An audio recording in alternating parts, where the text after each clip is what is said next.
None of them are upside down. Which one? सीधे देखिए Which one is it? कुंवर साहब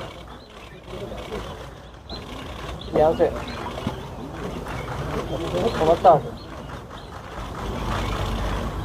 आज हम लोग दोनों कैंडिडेट्स का अनाउंसमेंट कर देते हैं। नॉर्थ कश्मीर से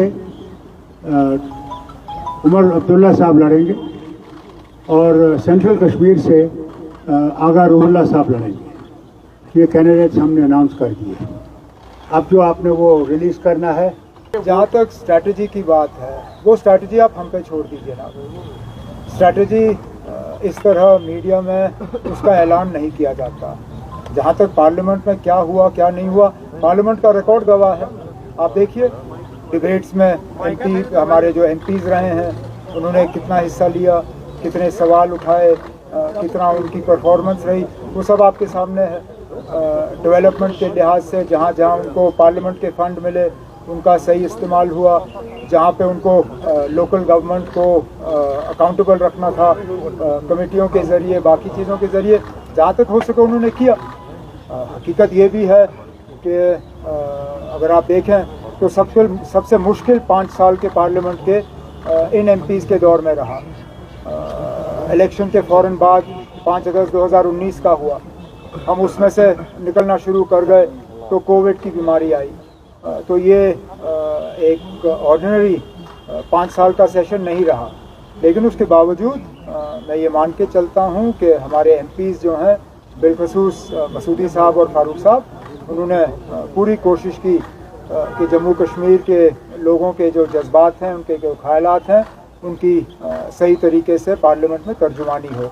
और आगे जाके भी हमारे जो अब 3 उम्मीदवार जनाब फारूक अब्दुल्ला साहब ने मंजूर किए हैं, शुमाली कश्मीर से, जनूबी कश्मीर से और सेंट्रल कश्मीर से, आगे भी हमारा यही मौक़िफ़ रहेगा, हमारी यही कोशिश रहेगी। हमारी लड़ाई इस बार किसी इंडिविजुअल के ख़िलाफ़ नहीं है। मेरी लड़ाई अगर आप नॉर्थ कश्मीर में देखें तो लड़ाई किसी कैंडिडेट के साथ नहीं है। मेरी लड़ाई उन ताकतों के साथ है जो उस कैंडिडेट के पीछे खड़े होकर उस कैंडिडेट का सपोर्ट कर रहे हैं। हमारी लड़ाई साउथ कश्मीर में, सेंट्रल कश्मीर में, नॉर्थ कश्मीर में बीजेपी और मरकज़ की हुकूमत के साथ है। और इसलिए मैंने ये फ़ैसला लिया और तंजीम ने ये फ़ैसला लिया मुझे नॉर्थ कश्मीर से लड़वाने का, क्योंकि मरकज़ का सबसे ज़्यादा ज़ोर अगर आप देखें और बीजेपी का सबसे ज़्यादा ज़ोर जो है वो नॉर्थ कश्मीर पे है। और मैं चाहता हूँ कि नॉर्थ कश्मीर में ही इन ताकतों को जो है शिकस्त दी जाए। और इसलिए तंजीम ने ये सही समझा कि मुझे नॉर्थ कश्मीर से इलेक्शन लड़ने पे जो है हुक्म दिया गया और आगा रूहुल्ला साहब को सेंट्रल कश्मीर से। मुझे पता नहीं आप लोगों को इस बात पे शक क्यों होता है। पिछले दिनों दिल्ली का प्रेस कॉन्फ्रेंस चलिए तो दिल्ली में किया तो आप लोग थे नहीं, लेकिन आपके चैनल्स, आपके रिप्रेजेंटेटिव्स तो वहाँ पे थे। क्या उन्होंने, कांग्रेस ने किसी तरह का शक मतलब वहाँ छोड़ा, कोई गुंजाइश रखी शक की? कांग्रेस ने सीधा कहा कि जम्मू कश्मीर लद्दाख की 6 सीटों पे 50-50 पे फैसला हुआ है। 3 सीटों पे वो हमारी मदद करेंगे और 3 सीटों पे हम उनकी मदद करेंगे। जनाब फारूक अब्दुल्ला साहब ने पहले ही जम्मू के दौरे में उधमपुर के उम्मीदवार और जम्मू के उम्मीदवार के लिए प्रोग्राम किए हैं। मैं खुद संडे को अपना प्रोग्राम शुरू कर रहा हूँ और चिनाब वैली से जो है कांग्रेस के उम्मीदवार को जितवाने के लिए नेशनल कॉन्फ्रेंस के अपने साथियों को तैयार कर रहा हूँ। इसी तरह कांग्रेस ने भी हमें अश्योर किया है कि चाहे वो साउथ कश्मीर पीर पंचाल की सीट हो, श्रीनगर की सीट हो या बारामूला की सीट हो, जहाँ जहाँ कांग्रेस का असर रसूख है, जहाँ जहाँ उनके वोट बैंक हैं, उनको नेशनल कॉन्फ्रेंस की कामयाबी के लिए जो है इस्तेमाल किया जाएगा। वज़ीर आज़म साहब आके तो यही बात करते हैं, हम उनके मतलब प्रोग्रामों का इंतज़ार करते हैं इस लिहाज से कि उनके मुंह से हम कुछ नया सुने। परिवारवाद तो अब 10 साल हो गए उनको ये कहते हुए, और मैंने बार बार आपसे ये कहा है बीजेपी को परिवारवाद के खिलाफ कोई मतलब उनको कोई इससे आपत्ति नहीं है। They are not opposed to any sort of families in politics. They are opposed to those families who are opposed to the BJP. आप इस बार देखिए जो उनके मैंडेट की डिस्ट्रीब्यूशन रहे हैं, their mandate distribution almost 1/5 is to people who belong to political families. खुद BJP ने मतलब अपने ही लोगों के परिवारवादों को जो है मैंडेट दिए हैं। तो अगर बीजेपी के लिए परिवारवाद ठीक है तो उनको हमारे परिवार से क्यों इतनी आपत्ति इसलिए क्योंकि हम उनकी मुखालफत करते रहे थे, करते हैं और करते आएंगे भी। सुप्रीम कोर्ट का तो फैसला है, हमारे ऊपर कौन सा एहसान कर रहे हैं। एहसान उनके तरफ से तब होता अगर के सुप्रीम कोर्ट के फैसले से पहले उन्होंने हमें इलेक्शन दिए होते। ये तो अब उनकी मजबूरी बन गई है।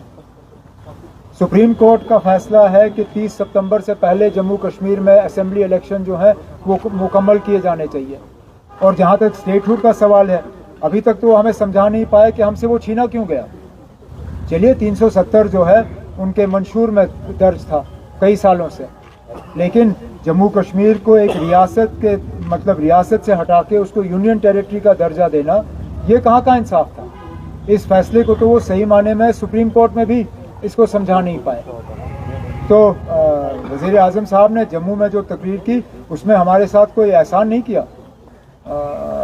जो सुप्रीम कोर्ट का फैसला है उसी फैसले के तहत उन्होंने बात की।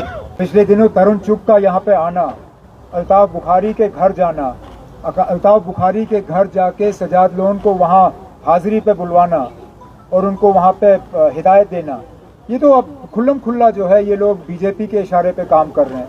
तो मेरा मुकाबला वहाँ पे किसी एक इंडिविजुअल या किसी रीजनल पार्टी से नहीं है, हमारा मुकाबला जो है सीधा सीधा दिल्ली और बीजेपी से। मैं अब अगर वाकई प्राइम मिनिस्टर के कहने में इतना दम है तो बीजेपी के कैंडिडेट मैदान में उतारिए, बीजेपी के नाम पे वोट मांगिए। आप जो आपने 370 पे किया, जो आप डेवलपमेंट के क्लेम्स करते हो, जो आप नॉर्मलसी के क्लेम्स करते हो, बीजेपी के कैंडिडेट को मैदान में उतारिए और देखिए कि बीजेपी के उम्मीदवार को कितने वोट मिलते हैं। ये जो ए टीम, बी टीम, सी टीम को आप यहाँ प्रॉप इस्तेमाल करने की कोशिश कर रहे हैं, ये छोड़िए। जब आप कहते हो कि आपने इतना सारा कुछ किया है, जब आप कहते हो कि जम्मू कश्मीर में जो है हम लोगों ने कुछ नहीं किया, तो ठीक है, फिर हमारी जमानत जब्त हो जानी चाहिए। हमें हराने के लिए इतनी कोशिशें क्यों? हमें हराने के लिए तरुण चुग साहब को, इन लोगों को एक स्टेज पे लाने की क्या जरूरत है? हम तो गए गुजरे हैं, हमने कुछ किया ही नहीं। लोग हमें कबूल नहीं करेंगे। अगर लोग हमें कबूल नहीं करेंगे तो बार बार तकरीरों में हमारा जिक्र क्यों? बार बार अपनी आपकी एजेंसियों का हमारे खिलाफ इस्तेमाल क्यों? बार बार अपनी तकरीरों में हमें क्यों निशाना बनाया जाता है? ठीक है ना, हमने कुछ नहीं किया। अगर आपने इतना सारा किया तो मेहरबानी करके इन 3 सीटों पे बीजेपी के उम्मीदवार उतारिए और हम देखते हैं ना, अगर उनकी जमानत जब्त नहीं हुई मैं सियासत छोड़ दूंगा। उनका ना कैंडिडेट आज नजर आ रहा है। ए टीम, बी टीम, सी टीम में से कभी कभार वो आज़ाद साहब से ऐलान करवाते हैं कि वो कैंडिडेट होंगे, फिर वापस उनका ऐलान जो है होता है कि नहीं जी वो नहीं लड़ेंगे। अब पहले बीजेपी और उनके जो सहयोगी दल हैं वो तय करें कि साउथ कश्मीर की सीट से लड़ कौन रहा है। हमने तो अपना उम्मीदवार जो है मैदान में उतारा हुआ और इंशाल्लाह कामयाबी की उम्मीद कर रहे हैं। आगा साहब ने यहाँ के लोगों के जज्बातों की तर्जुमानी की।